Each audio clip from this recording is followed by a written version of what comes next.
आदाब, नमस्कार, सत श्री अकाल, जय हिंद। दोस्तों, आज हम जिस पाक और मुक़द्दस जगह से आपसे मुखातिब हैं, यानी आपसे बात कर रहे हैं, वो हमारी नज़र में इस देश की सबसे पाक और मुक़द्दस जगह है। पाक और मुक़द्दस यूँ नहीं होती कि कहीं गुरुद्वारे जाके मत्था टेक लें वो है, या गंगा पे चले जाएं वो है, या अजमेर शरीफ चले जाएं। लेकिन हर एक का अपना अपना नज़रिया है ज़िंदगी को देखने का। क्योंकि मैं ख़ुद सुनाम से वाबस्ता हूँ। मेरे अपने वालिद एक जंग आज़ादी के सिपाही रह चुके हैं, तो इसलिए मेरी निगाह में ये जगह जहाँ आज हम खड़े हैं, ये सबसे पाक और मुक़द्दस जगह है। क्योंकि ये जगह पंजाब क्या एक गबरू नौजवान शहीद उधम सिंह सुनाम से पैदा होता है और सारी दुनिया में पंजाब की, सुनाम की और हिंदुस्तान की शान बढ़ाता है। और शान ऐसे नहीं कोई वो झंडा उठाकर हिमालय पर्वत पर चढ़ गया, ना। शान भी देखो इन लोगों ने कैसे बढ़ाई। भगत सिंह ने, करतार सिंह सराभा ने, लाला लाजपत राय ने, इन लोगों ने कैसे बढ़ाई अपनी जान की कुर्बानी देकर। ये नौजवान 41 साल की उम्र में फांसी चढ़ जाता है हिंदुस्तान के लिए, देश की आज़ादी के लिए, देश की प्रभुसत्ता के लिए, देश की अखंडता के लिए, देश के प्राउड के लिए, देश के गर्व के लिए। ये नहीं, ये जी नहीं सकते थे, बड़े शान से जी सकते थे ये लोग, लेकिन इन्होंने ये कुर्बानी का रास्ता चुना ताकि हम लोगों को आज़ादी मिल सके। आज़ादी हम किस कदर संभाल के रख पाए हैं, इस पर मैं वाद विवाद नहीं करना चाहूँगा, क्योंकि बहुत लंबी बात हो जाएगी। लेकिन आज हम अपनी बात इस अजीम शख्सियत शहीद उधम सिंह जी के बारे में ही बात करेंगे। तो हम मेमोरियल सुनाम में है, 4.5 एकड़ में बना हुआ है, बहुत ही खूबसूरत। और मैं बहुत कम मुबारकबाद देता हूँ सरकारों को, क्योंकि सरकारें बना देती हैं, देखभाल नहीं करती। लेकिन आज मेरा दिल कर रहा है कि जो हमारी ख़ास आदमी पार्टी की सरकार है, उसको थोड़ी सी मुबारकबाद ज़रूर दी जाए कि वो कुछ ना कुछ ये अच्छा काम कर रहे हैं। और तो मैं नहीं कहूँगा, क्योंकि मैंने कहा आज मैं पॉलिटिकल कमेंट्री कोई नहीं करूँगा।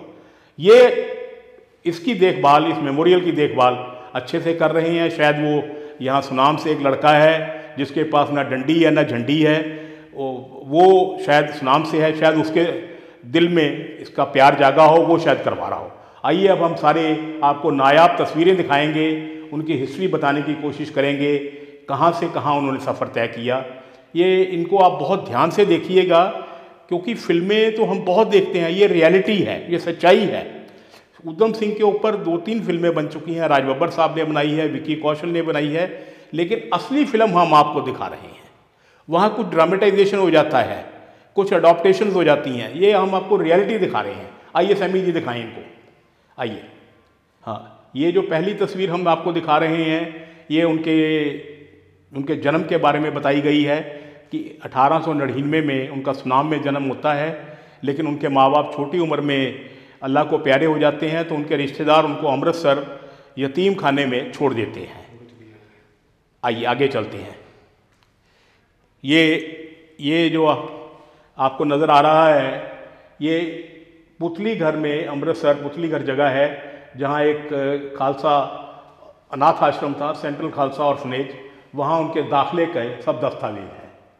ये उनका सुनाम में पुश्तैनी मकान, ये भी बहुत अच्छे से इसकी देखभाल हो रही है। इस पर भी हम पहले डॉक्यूमेंट्री कर चुके हैं, इस पर भी सरकार को मुबारकबाद देनी बनती है। ये उनका पुश्तैनी मकान है। ये फिर वो ऑर्फनेज है जहाँ वो पले।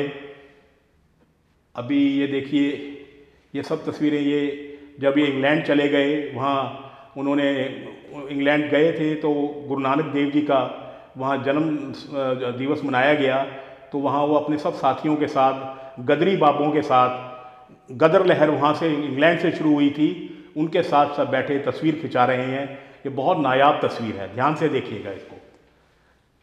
ये उन्होंने जब उन्होंने माइकल ओडायर को गोली मार दी थी कैक्सटन हॉल में, जब वो बहुत ही बढ़ा चढ़ा कर बता रहा था कि मैंने ये किया, मैंने वो किया, जो हमारे बैसाखी वाले दिन 1919 में कत्लेआम किया उस बंदे ने, तो वो बहुत शान व शौकत से वहाँ की ऑडियंस को बता रहा था कि मैंने हिंदुस्तानियों को ऐसे मारा, तो ये अपना उधम सिंह जी जो अपने आप को राम मोहम्मद सिंह आज़ाद के नाम से भी मुखातिब करते थे, क्योंकि वो कहते थे कि इसमें सारा हिंदुस्तान आ जाता है, राम मोहम्मद आज़ाद।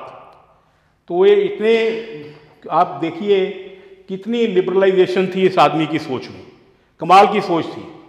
तो ये वहाँ से उन्होंने अपने दोस्त को एक खत लिखते हैं। ये अपने दोस्त के साथ उनकी फ़ोटो है। ये कैक्सटन हॉल, जहाँ मैंने बताया माइकल ओडायर अपनी हाँक रहा था, गप्पे हाँक रहा था और हिंदुस्तानियों को शर्मिंदा करने पर लगा हुआ था। तो इस बंदे ने, उधम सिंह जी ने अपनी गन निकाली और क्लोज रेंज से 5 फायर किए और उन्होंने यकीनी बनाया कि ये जिंदा ना बचे। और सबसे बड़ी बात यह है कि दोस्तों, वो वहाँ से भागे नहीं, वहाँ खड़े रहे। अपनी उन्होंने मतलब डेथ वारंट पर उसी वक्त साइन कर दिए थे, क्योंकि उनको पता था कि मैं पकड़ा जाऊंगा और मेरे को फांसी ही होनी है। तो ऐसे जांबाज कहाँ मिलेंगे यार। मैं तो कभी कभी सोचता होता हूँ, अपने बच्चों से बात करता होता हूँ कि मान लो अगर आज के दौर में हिंदुस्तान गुलाम हो जाए, तो मेरे को नहीं लगता कोई आज़ादी का परचम, आज़ादी का कोई के लिए कोई नौजवान कुर्बानी देगा, क्योंकि हम इतने गिर चुके हैं। खैर, फिर वो पॉलिटिकल कमेंट्री नहीं करेंगे, आगे चलते हैं। ये उनके खिलाफ जब वो वहाँ पंजाब हिंदुस्तान में थे, अमृतसर पुलिस ने, ये देखिए उर्दू, तब उर्दू ही पढ़ी जाती थी, ऑफिशियल लैंग्वेज उर्दू हुआ करती थी, तो उनके अगेंस्ट ये FIR हुई है। ये कुछ उनके पासपोर्ट हैं जो उन्होंने हिंदुस्तान से बाहर जाने के लिए बनवाए। वो 2-3 मुल्कों में गए लंदन जाने से पहले, क्योंकि उन्होंने सोच लिया था कि मैंने हिंदुस्तानियों के ऊपर जो नरसंहार हुआ है, जो इतने कत्लेआम हुआ है, मैंने उसका बदला लेना है। 1919 से लेकर वो देखिए तकरीबन 21 साल उस आग में जलते रहे और बदला उन्होंने 1940 में लिया, जब कैक्सटन हॉल में माइकल ओडायर ये सब बता रहा था बड़े शान और शौकत से। तो ये उनके 2-3 पासपोर्ट्स की कॉपी है जो मुख्तलिफ मुल्कों से होकर लंदन पहुँचे।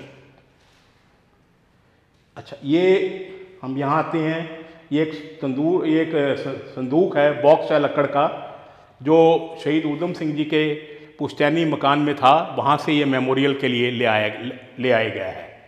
ये आटा चक्की है जो कहा जाता है, इस पर कोई पुख्ता जानकारी मैं नहीं मानता कि है, लेकिन थी वहाँ, हमने पहले भी देखी थी।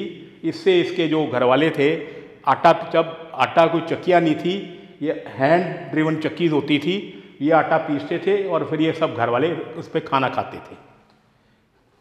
ये देखिए एक बहुत नायाब फ़ोटो है, राम मोहम्मद सिंह जी आज़ाद यानी शहीद उधम सिंह जी वहाँ गुरुद्वारे में सेवा करते हुए। बहुत ही नायाब फ़ोटो है, बहुत नायाब फ़ोटो है। ये अखबारों में तस्वीर है के साथ उनकी खबरें छपी जिस दिन उन्होंने माइकल ओडायर को गोली मारी थी क्लोज रेंज से। आइए, ये कुछ खत हैं जो उधम सिंह ने जेल में फांसी से पहले और उनके कत्ल के बाद जो उन्होंने अपने दोस्तों को लिखे। ये ओरिजिनल लेटर्स की डुप्लीकेट कॉपीज़ हैं जो बहुत ही संभाल के सरकार ने रखी हुई हैं।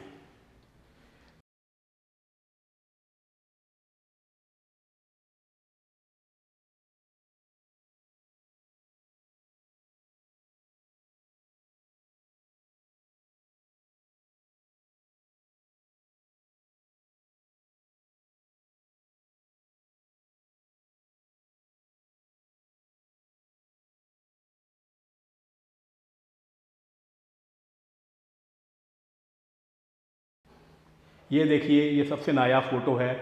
उधम सिंह जी को हैंडकफ करके, मतलब उनको हथकड़ियाँ लगाकर जब उन्होंने ओडायर को मारा था, तो पुलिस लेके जाती हुई पकड़ लिया उसको। ये वो जेल का बाहर का सीन है जहाँ उनको जेल में रखा गया था। 31 जुलाई 1940 को उनको फांसी दे दी गई थी। ये जेल के मेडिकल ऑफिसर यानी डॉक्टर का सर्टिफिकेट है जो तस्दीक कर रहा है कि उधम सिंह जी को फांसी तो हो गई और उनकी उसमें मौत हो गई है। कोई डॉक्टर ही सर्टिफाई करता है कि द पर्सन हैज़ डाइड और नॉट। तो ये उनकी एक फ़ोटोग्राफ है। ये ओरिजिनल फ़ोटोग्राफ है। यहाँ लिखा हुआ है, देखिए 1899 में उनका जन्म हुआ और 1940 में उनको फांसी दे दी गई। तो ये सब अंदर का है जो मेमोरियल में सरकार इकट्ठा कर पाई। हाँ, एक तस्वीर वो दिखाएंगे जो ज्ञानी दयाल सिंह जी ने 34 साल के बाद, वो पंजाब के वज़ीर आला थे यानी चीफ मिनिस्टर थे, और ये एक बड़ी नायाब सी फ़ोटो है। उधम सिंह जी की बहन, उनके वंश से आखिरी वारिस जो थे, उनकी बहन को वो ये अस्थियाँ लेके आए 34 साल के बाद। इन्होंने हिम्मत की, उनकी वो ले आए। अभी भी कहा जाता है कि कुछ कुछ सामान उनका भी वहीं है, जैसे उनकी डायरी वहीं है और कुछ सामान उनका है। तो इस छोटी सी वीडियो के ज़रिए हम यहाँ के नौजवान अमन अरोड़ा साहब से उनका नाम लेंगे। अब हम उनसे गुजारिश करेंगे कि वो सरकार का हिस्सा हैं, कोशिश करें और जो उनका सामान वहाँ है वो भी लेकर आएँ। आइए सैमी जी बाहर दिखाएं खूबसूरत पार्क और उनकी वो मूर्ति, उनका बुत जिस पे आए साल एक फंक्शन किया जाता है उनकी याद में। आइए।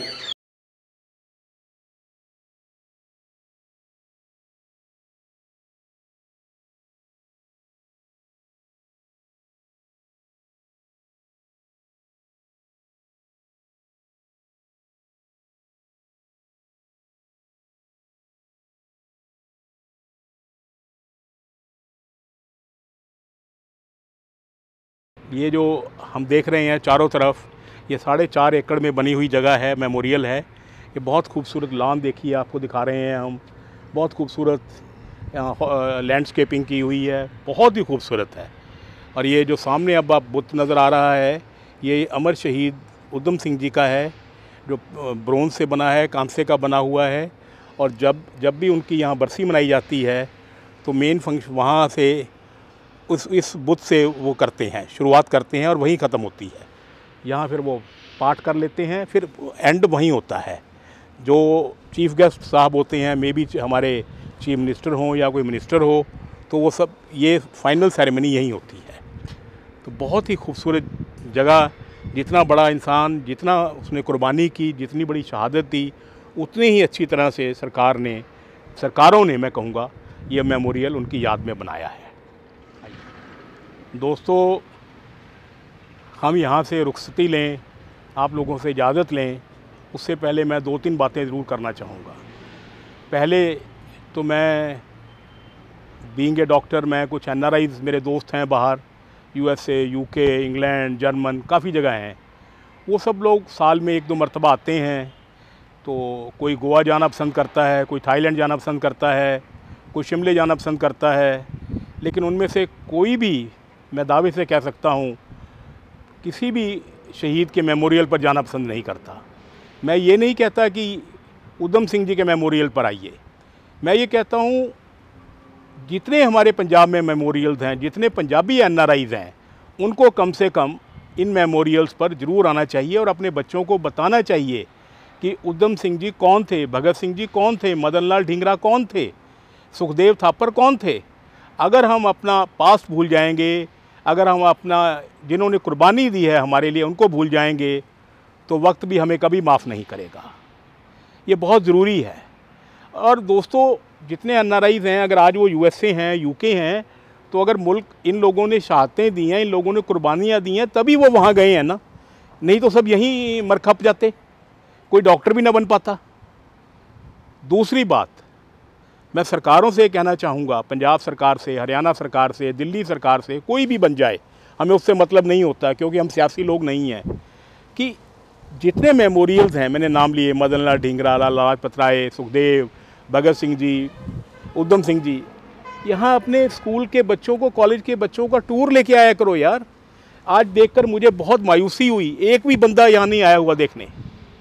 यहाँ तो मेले होने चाहिए, जैसे गुरुद्वारों में, जैसे मंदिरों में, जैसे आजकल प्रयागराज में कुंभ में लोग जा रहे हैं। असली कुंभ तो ये है यार, असली गुरुद्वारा तो ये है हिंदुस्तान का, असली मंदिर तो ये है। यहाँ अगर वीरानी रहेगी तो वीरानी हमारे देश में भी आएगी, बर्बादी होगी। जो मुल्क अपनी तारीख भूल जाता है, जो मुल्क अपनी हिस्ट्री भूल जाता है, वक्त उसको भी भूल जाता है। एक बात और मैं ज़रूर कहना चाहूँगा आज की सरकार से, ये मत भूलिए कि इस बात को ज़रूर याद रखिए कि इसको बनाने में सिर्फ आपने नहीं, जो और पिछली सरकारें थी उनके जो पॉलिटिकल, मैं किसी पॉलिटिकल पार्टी से मैंने ना दमन को देखा आज तक, ना मैंने दीपा जी को देखा है जो सुनाम से हैं, लेकिन उन्होंने भी पूरी जी जान से मैंने सब कुछ पता किया है। उन्होंने भी ये जगह लेने में, फंड्स इकट्ठा करने में दमन का बहुत बड़ा रोल है। मैं मौजूदा सरकार के नुमाइंदों से ये कहना चाहूँगा कि शहीदों को आप अपनी पर्सनल प्रॉपर्टी मत बनाओ यार, वो तो सबके हैं। एक छोटे से जो सफाई कर्मचारी है उसका भी उधम सिंह उतना है जितना अमन का है या जितना भगवंत मान का है। तो आप केसरी पगड़ी पहनकर सोचते हो कि ये आपके हो गए, ऐसा मत करो यार। जब आप यहाँ फंक्शन करते हो यौम उनकी पैदाइश पे, यौम शहादत पर, मतलब बर्थ एनिवर्सरी, डेथ एनिवर्सरी, तो इन लोगों को भी बुलाइए, इन लोगों को भी उनका हक दीजिए। उन लोगों ने भी इस मेमोरियल को बनाने में बहुत बड़ा योगदान दिया है। खुदा हाफिज़।